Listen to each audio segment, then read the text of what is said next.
के आए हुए साथियों से मेरे विषय में बता देबे। देखा बाबू साहब, तू तो जनता ही रहा कि पहले तुहार माई हमार मेहरारू रही। मान ले कि हम जानते हैं लेकिन ये लोग नहीं जानता। आगे बताओ। तुहार माई हमार मेहरारू रहे, तुहार बाबू हम रहबै भए।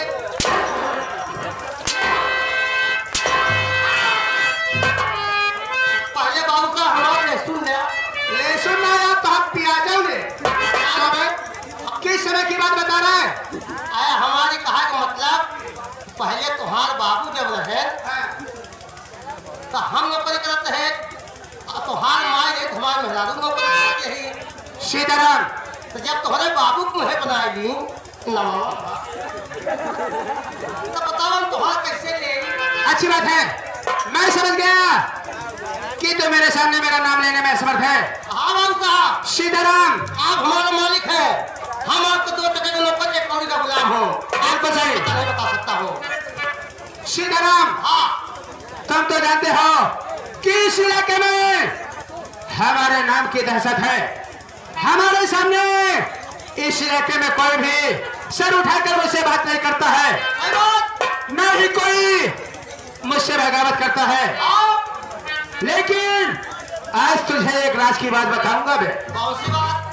बात यह है हाँ, कि जिस समय में आजमगढ़ शहर में रहकर पढ़ाई किया करता था, हाँ, उसी शहर में, उसी कॉलेज में एक लड़की पढ़ा करती थी, जिस लड़की का नाम नंदनी था। नंदनी।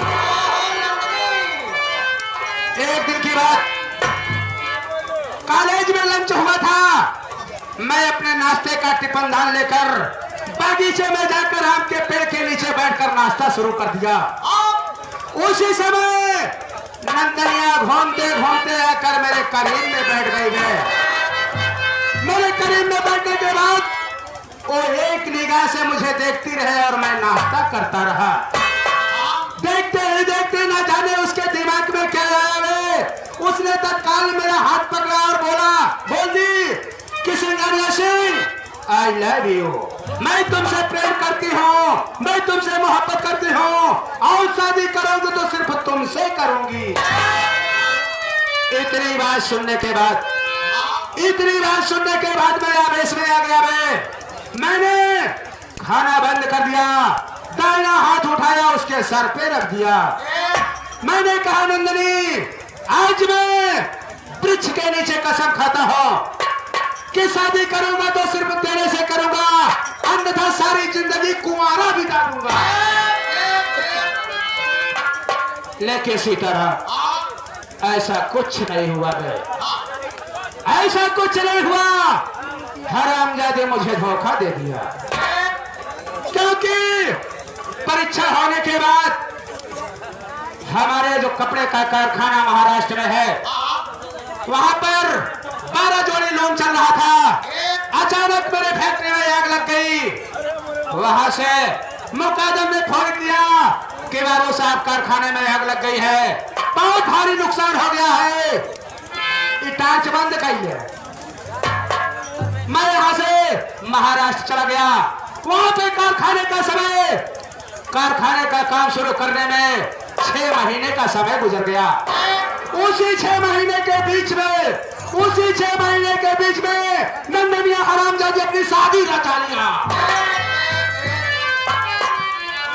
जब मैं वहां से 6 महीने के बाद वापस आया, तो सीधा नंदनिया के घर पर गया। उसका पिता रमैया था, रमैया। मैंने कहा, रमैया काका, ये बताओ कि नंदनी कहाँ है? उसने डांट कर कहा, अरे हे सिंगानिया। मैंने कहा, चाचा जी बात क्या है? उसने कहा, जाओ आज के बाद नंदनी को भूल जा। मैंने कहा, चाचा जी आखिर बात क्या है? क्यों नंदनी को भूल जाऊं? कहाँ गई है? उसने कहा, नंदनी तुझे नहीं मिलेगी, क्योंकि मैंने नंदनिया की शादी कर दिया। मैंने कहा, चाचा जी मुझे विश्वास नहीं होता, तुम झूठ बोल रहे हो। अगर नंदनिया की शादी किए हो तो कहां पर किए हो, किस गांव में किए हो, किसके घर में किए हो? उस समय वो हरामखोर बताया कि के संगारियों, मैं अपनी बेटी की शादी इसी बगल चंदनपुर में कल्लू किसान के साथ में किया है, जिसके पास पहली बीवी से 3 बच्चे, 2 लड़का और 1 लड़की। बड़े लड़के का नाम चंदन सिंह, छोटे लड़के का नाम कुंदन सिंह, सबसे छोटी 1 लड़की थी जिसका नाम लक्ष्मी था। मैं 3 बच्चों को जन्म देने के बाद कल्लू की पहली बीवी का स्वर्गवास हो गया और बच्चों की परवरिश करने के लिए वो हरामखोर नंदनिया के पिता को पैसा देकर कुंवारी लड़की से अपनी शादी रचा लिया। ये बात मुझे पसंद नहीं आई। उसी दिन मैंने कसम खा लिया कि हे नंदनी, जब तक तेरे पूरे परिवार को बर्बाद नहीं कर दूंगा, न चैन से बैठूंगा, न ही तुझे मैं देख दूंगा।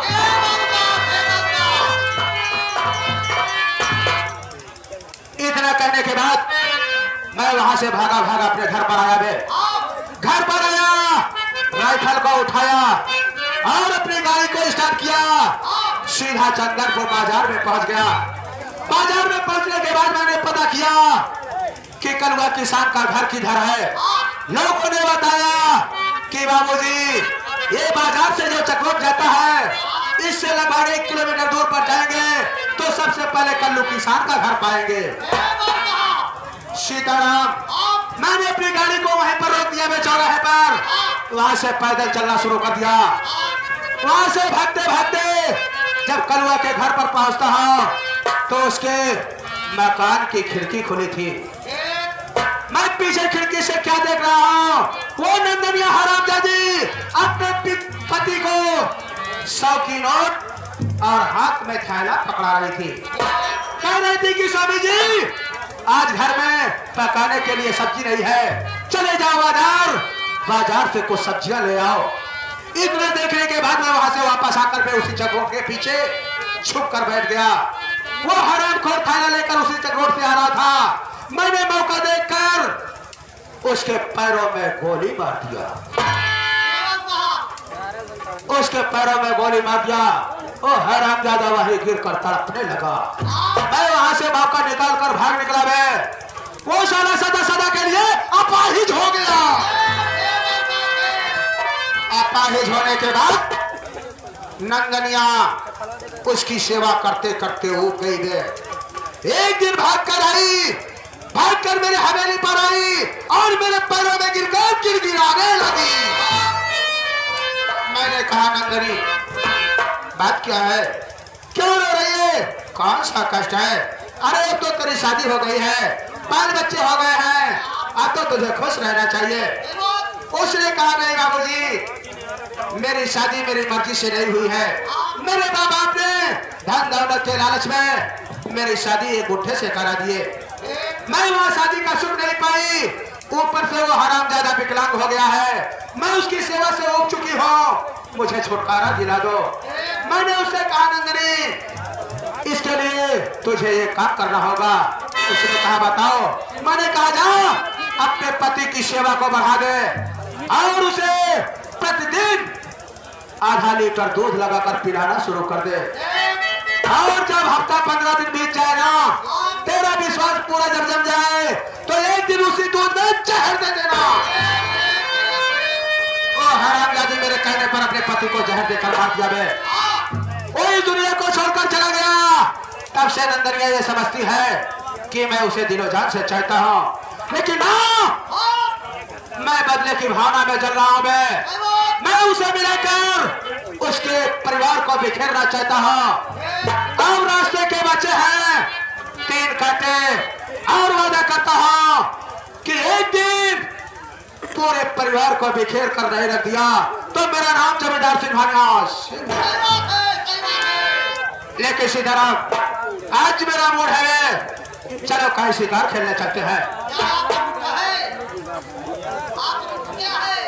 मठ नहीं में, अबे साले मूड कहा जाता है। आज मेरा विचार कह रहा है कि किसी जंगल की तरफ चले हैं, वहां पर शिकार खेल कर आते हैं। ये आ गए साहब आदरणीय मान महोदय, हमारे चक्री चना वाले। बहुत बेहतरीन चना, बहुत बढ़िया चना, बहुत बढ़िया सगोड़ा आज बनाए से। जो कि हारमोनियम पर संगत कर रहे हैं और नक्कारे पर मानो भाई जो कि इस समय नक्कारे पर संगत कर रहे हैं अपने साज बाज के साथ क्या बता रहे हैं।